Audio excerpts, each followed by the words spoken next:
Hey guys, it's Jacob again, your assistant youth worker here at St Edward the Confessor Church, Dringhouses. I hope you're all doing very, very well.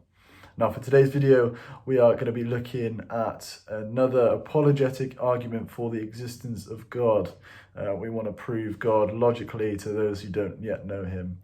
So apologetics, just to remind you, is essentially about answering objections to the faith. For us, Christian apologetics is answering questions about Christianity and trying to prove that it's essentially true using logic and reasoning. So today we're going to look at the cosmic fine-tuning argument for the existence of God. Enjoy. So the argument basically states that individual constants and quantities cannot be changed very much at all because the result of them being changed or altered just even a tiny amount would result in no universe or no life in the universe. For example, one of these constants is about hydrogen and about this force in the universe called the strong nuclear force. This is a bit sciencey, but it will make sense. So essentially this force keeps atoms together, and if this force was just 2% weaker, then hydrogen could not exist in this universe, or it would be very, very rare. Now I won't go into the science of that, but look it up, it's true. And so for hydrogen to not exist or to be very rare would mean that there would be very little water.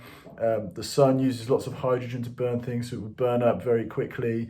Essentially, we could not support life in this universe if this force was 2% weaker. Now, if it was just 5% stronger, so the other way, then hydrogen would be the only atom in the universe, and therefore no life could be sustained. So this argument basically, it's like a dashboard with lots of different dials on it, let's say 100 different dials on it, and if you turn this dial to the left or to the right, just even a tiny amount, then the universe would not exist. And that is essentially what the argument is saying, is that it's so finely tuned, it's so perfectly created, that the only possible answer is that there's an intelligent designer.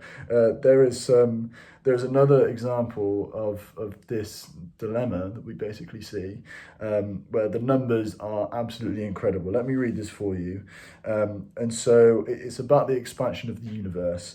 So for the expansion rate of the universe and the gravitational pull working together, the numbers, I don't know what the units are, but the numbers have to work together and be completely, almost identical. And if they alter by only a fraction of a percent, then life on the universe, life on Earth even, would not exist. So the numbers are this: 447 sextillion, 225 quintillion, 917 quadrillion, 218 trillion, 507 billion, 401,284,015.8. Now that is for, I believe, the expansion of the universe. Now the number is exactly the same apart from it's 16.0 at the end, and that is for the gravitational pull. So these two numbers side by side are so incredibly similar that there's hardly any difference at all. But if they were to alter just slightly, then the gravity wouldn't be able to pull things together as the universe expands. Essentially, the argument makes sense that if it was just a tiny bit, if that dial was just changed a little bit, the universe could not exist. Now, people accuse this kind of argument as being a God of the gaps argument. Now what that means is that we find something that naturally we can't explain by science, and so we say, okay, God must have done it.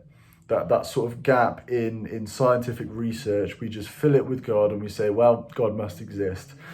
My first issue with that is the scientists who are atheistic will say, we don't know the answer to that, so they'll fill the gap with science will explain it at some point. So we both fill the gap with something.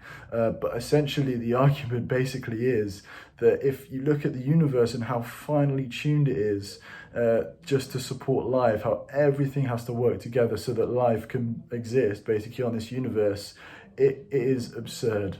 it is slightly absurd to say there's no intelligent designer behind this. It takes an incredible amount of faith to believe that the universe binds together and holds together and stays together without a God to control it. And that's the argument. And so I think the real issue potentially is that people maybe don't want God to exist. Like C.S. Lewis, who we talked about last time, who didn't want God to exist. We have to prove to these people that there is no way that a God cannot exist. We need to do it lovingly. We need to give them the evidence and the proof and the arguments and say, look, it's not a bad thing that God exists. Actually, he knows you, he loves you, and he wants to have this personal, intimate relationship with you. He wants to spend eternity with you. This is the God that we worship. This is the God that we love. And so through this argument, we can explain to people how this doesn't totally prove that God exists, but it takes way more faith to believe that he doesn't. And so this cosmic fine-tuning argument is not foolproof, but it's just another step towards people coming to know God and to know Jesus. So I hope you've learned something, but for now, take care and God bless you.